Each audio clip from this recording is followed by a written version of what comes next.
أعوذ بالله من الشيطان الرجيم. بسم الله الرحمن الرحيم. يا أيها الذين آمنوا اذكروا نعمة الله عليكم إذ هم قوم أن يبسطوا إليكم أيديهم فكف أيديهم عنكم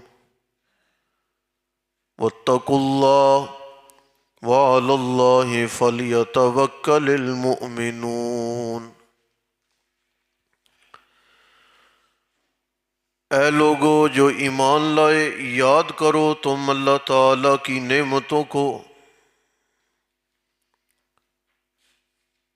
اذ ہم قوم،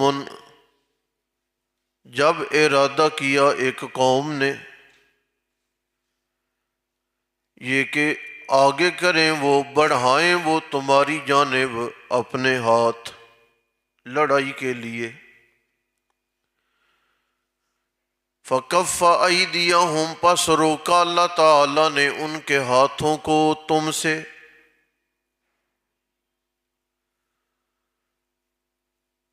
وَاتَّقُوا اللَّهَ، ڈرتے رہو تم اللہ سے.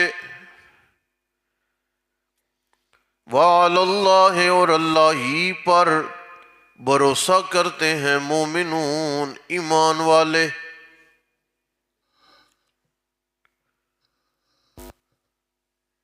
اگلی آیات سے ایک بنی اسرائیل کی جانب رخ ہے، اس لیے میں نے اس ایک آیت کو پڑھا.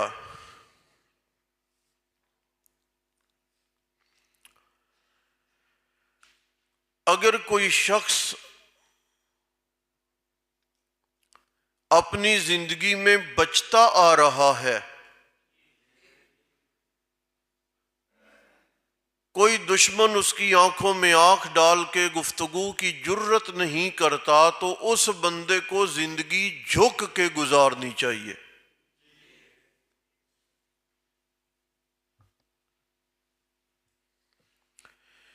اس لیے کہ اللہ تعالیٰ نے اتنا کرم اور اتنا انعام اس شخص پہ کیا ہے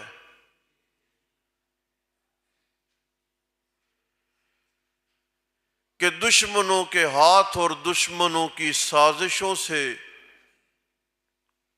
اللہ نے اسے بچائے رکھا ہے.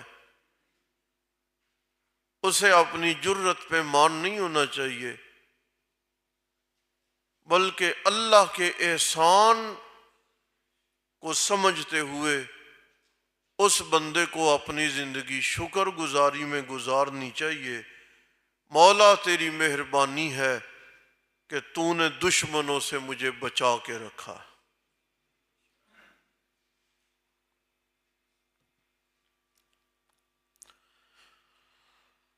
دشمنیاں اور جھگڑے نسلیں بگاڑ دیتے ہیں.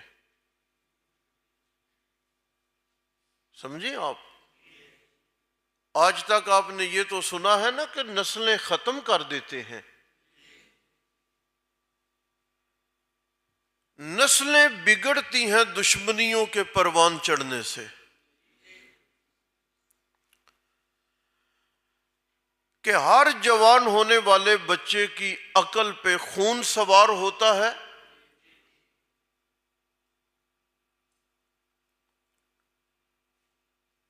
بھلے وہ دشمنی اس کے آباء و اجداد کی مظلومیت سے چھڑی ہو یا اس کے آباء و اجداد کی غلطیوں سے چھڑی ہو.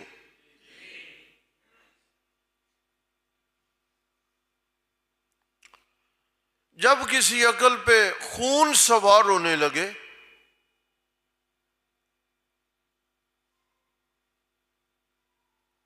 تو پھر نسلیں بگڑنا شروع ہو جاتی ہیں. جذبات والا، اپنے آپ سے باہر نکلنے والا، اپنی حدیں کراس کرنے والا، جب بے قابو ہوتا تو انسانیت کا قتل عام شروع ہو جاتا ہے۔ کیسی عجیب بات ہے، لفظ سنیے گا۔ وہ نبی جس کے تعاون و نصرت کے لیے ہزاروں فرشتے زمین پر اترے ہیں، اس نبی نے اپنے ہاتھوں سے کسی ایک دشمن کو بھی نہیں مارا۔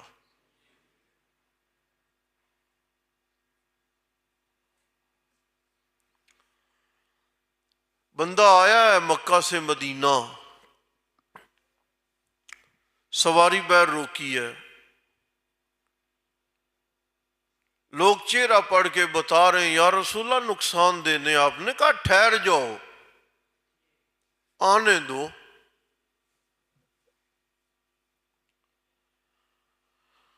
آیا آ کے بیٹھا ہے، بڑی میٹھی میٹھی باتیں کرنے کی کوشش کی ہے۔ آپ نے کہا کیا کرنے ہیں؟ جی بس ویسے ہی۔ فرمایا بس ہے؟ کتنے دن تو نے اپنی تلوار کو زہر میں رکھا ہے؟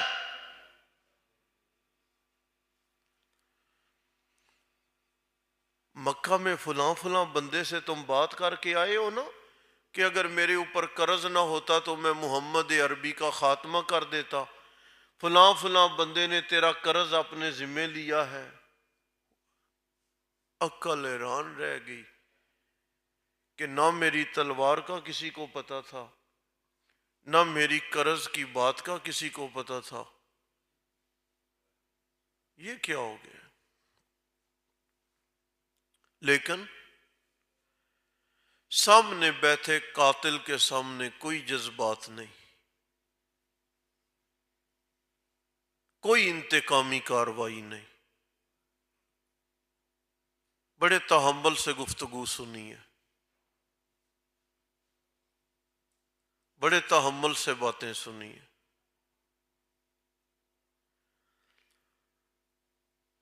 معافی تو ایسے لگتا ہے کہ جیسے آگے پڑی ہوئی ہوتی تھی معافی، دینا تو اور بات ہوتی ہے نا۔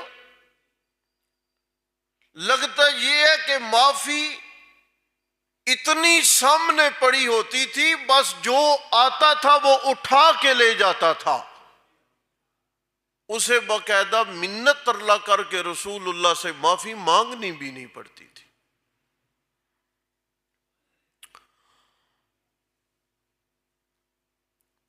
آپ بھی میں بھی اپنے مزاج کو بدلیں، بردباری، حوصلہ، تحمل، کسی کو بات کا موقع فراہم کریں، صرف سنانے پہ زور نہ دیں، سنیں بھی کسی کی۔ یاد رکھیے جب بندہ سننے لگتا ہے نا تو بہت ساری دشوار راہیں ہموار ہو جاتی ہیں۔ صرف بولنے والا جب بولنے پہ زور دیتا ہے تو وہ قدم قدم پہ دھکے کھاتا ہے اور قدم قدم پہ گرتا ہے اور نفرتیں جنم لیتی ہیں۔ اسی لیے رسول اکرم صلی اللہ علیہ وسلم نے کہا تھا من صامتا نجا، جو بندہ چپ کر گیا وہ نجات پا گیا۔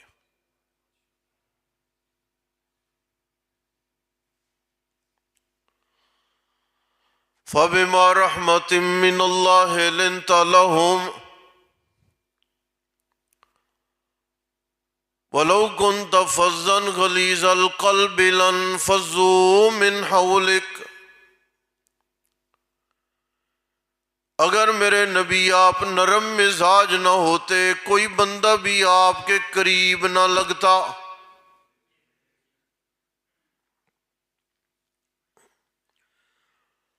یہ دنیا کے تھکے ماندے انسان یہ دنیا کے الجھے ہوئے اور مشکلات میں گرے ہوئے انسان دنیا کے کونے کونے سے ایک ایک دو دو کر کے آپ کی مجلس میں پناہ لینے آئے ہیں، اس لیے کہ دنیا نے ان لوگوں سے جینے کا حق چھین لیا تھا۔ بلال سے رضی اللہ تعالی عنہ، انہیں لگتا یہ تھا کہ رسول اللہ کی خدمت میں حق والوں کو حق ملتا ہے۔ جو بندہ کل امیہ کے سامنے پتھروں کے نیچے لیٹا ہوا تھا، آپ نے اسے مؤذن بنا کے اپنے سامنے کھڑا کر دیا۔ بات سمجھ آئی آپ کو؟ کہاں نیچے لیٹا بندہ اور کہاں منبر رسول کے سامنے مؤذن بن کے کھڑا بندہ، فرق تو ہے نا۔ یہ ہے نرمی۔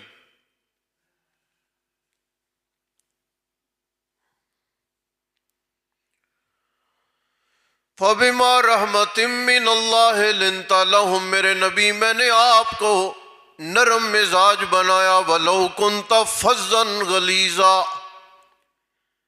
اگر آپ اپنے دل کے سخت ہوتے یا اپنی زبان کے سخت ہوتے، کوئی بندہ آپ کے قریب نہ لگتا، یہ مجلس ویران نظر آتی، آپ تنہا نظر آتے، کوئی اٹھنے بیٹھنے پہ آمادہ نہ ہوتا۔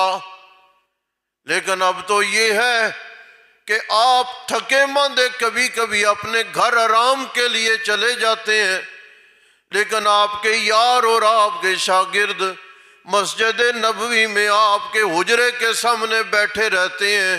ایک ہی تڑپ ہے کہ جب رسول اللہ باہر نکلیں تو ہمیں سب سے پہلے دیدار کا شرف مل جائے۔ یہ ہے نرمی۔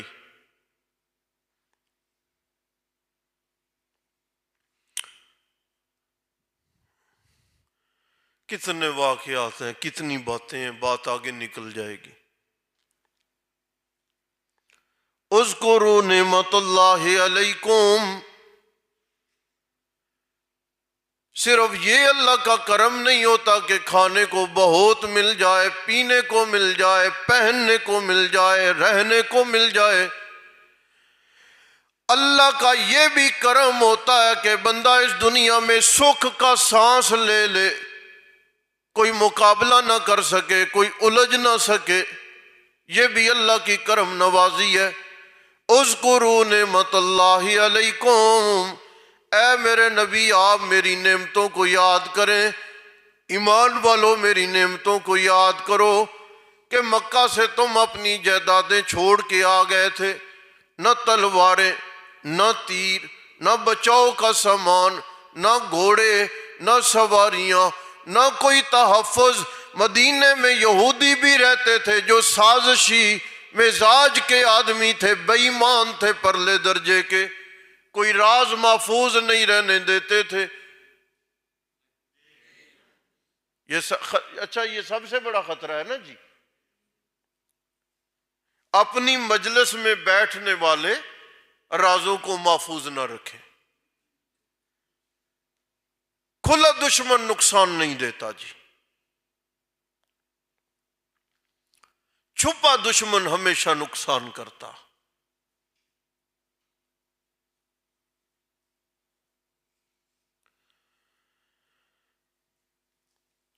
اور میں آپ کو ایک اور بات کر دوں،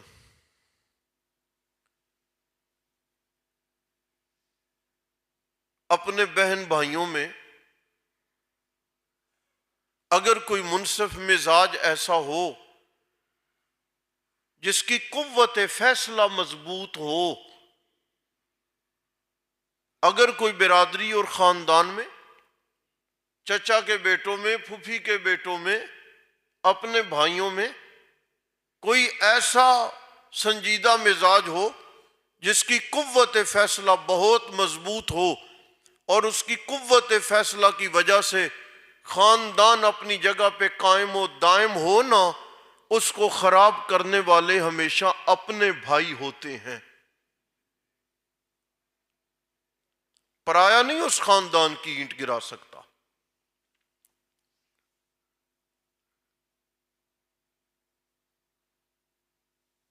ہم پرائے کو اپنا کندھا فراہم کرتے ہیں، محنت پرایا کرتا ہے، دشمنیاں اپنوں سے ہم مول لیتے ہیں، شرازہ ہمارا بکھرتا ہے، فائدہ پرائے کو مل جاتا۔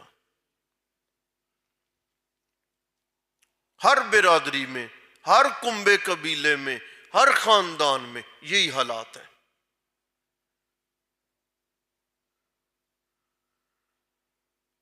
اور میں عرض کرتا رہتا ہوں، اپنے شیر کے دانت نہ کھینچا کریں، ایسا نہ ہو کہ شکار کی ضرورت پڑ جائے تو محروم ہو جاؤ۔ ایک شیر رہنا چاہیے۔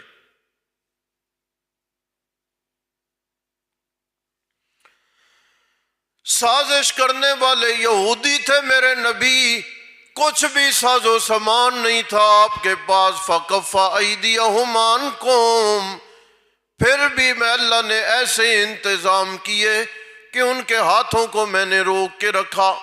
کیسے روکا؟ غزوہ احزاب، غزوہ خندق، یہ ایک ہی غزوے کا نام ہے۔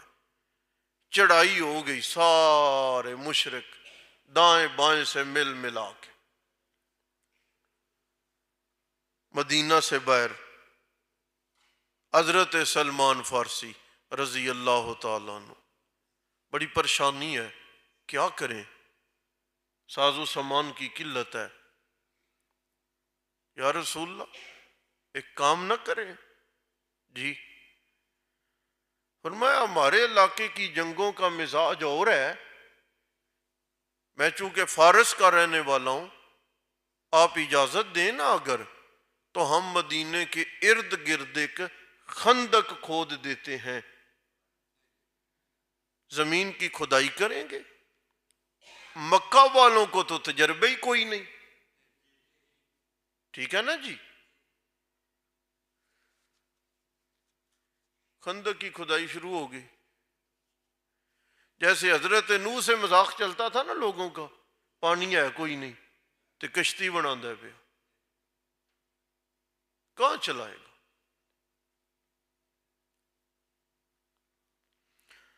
یہاں پر بھی یہ ہوا کہ خندق کے درمیان ایک پتھر آ گیا، بڑی جرت کی، صحابہ نے توڑنے والے توڑتے رہے، نہیں ٹوٹا۔ یا رسول اللہ پتھر آ گیا، ٹوٹ نہیں رہا۔ آپ تشریف لائے اور آپ نے ایک ضرب لگائی نا، چنگاری نکلی، پتھر ٹوٹا۔ آپ نے فرمایا اللہ اکبر، مجھے کیسر و کسرا کے محلات کے کنارے گرتے ہوئے نظر آ رہے ہیں۔ منافق کھڑے تھے، پیٹ پہ 2 پتھر باندھے ہوئے ہیں، کھانے کو ملتا کوئی نہیں، تو کیسر و کسرا کے محل توڑنے پہ لگا۔ حالات دیکھیں ذرا، یہ کون ہے؟ اپنے بنے ہوئے ہیں نا، کھانے کو ملتا نہیں، غربت ہے، پیٹ پہ 2 پتھر باندھے ہیں، تو کہہ رہا ہے کہ مجھے چنگاریوں سے کیسر و کسرا کے محلات نظر آ رہے ہیں۔ واہ! لیکن فَكَفَّ أَيْدِيَهُمْ، میں نے ان کے ہاتھوں کو روکا۔ کیسے؟ کوئی اسلحہ نہیں، کوئی تیاری نہیں۔ آئے مکہ والے نا، چڑھائی کرنے لگے تو آگے دیکھا نہ گھوڑوں کو تجربہ تھا، نہ جنگجو کو تجربہ تھا، خیمے لگا کے باہر بیٹھ گئے۔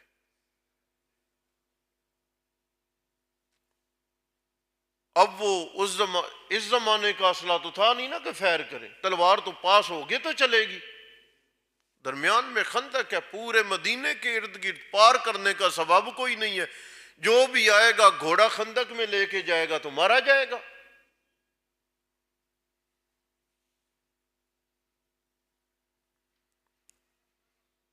کئی دن وہاں پہ رہے۔ یہ بھی کبھی 10ویں پارے میں جب جنگی حالات ہوں گے تو میں بیان کروں گا۔ حضرت ابو ہریرہ کہتے ہیں رضی اللہ تعالیٰ عنہ، ایک رات بڑی سردی تھی، کپ کپا کے ہم بیٹھے ہوئے تھے، اٹھنے کی ہمت کوئی نہیں تھی۔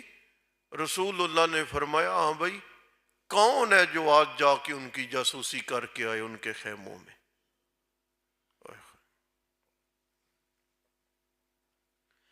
بار کیف آندھی آئی، ان کے خیمے اکھڑ گئے، جو کھانے کا سامان پکنے پہ رکھا تھا آگ پڑی، خیمے جلے، ان کے برتن الٹ پلٹ ہو گئے۔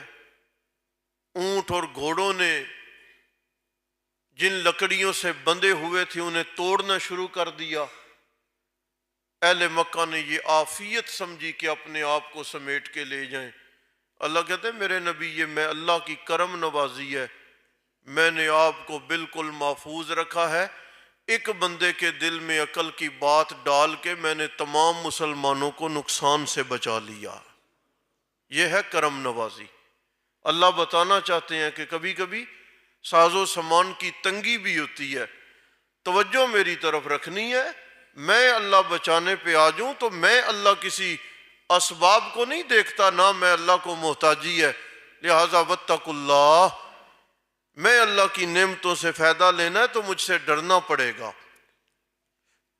وَعَلَى اللَّهِ فَلْيَتَوَكَّلِ الْمُؤْمِنُونَ، اور جو صحیح ایمان والے ہیں نا وہ اسباب پر بھروسہ نہیں کرتے، وہ اللہ پر توکل اور بھروسہ کرتے ہیں۔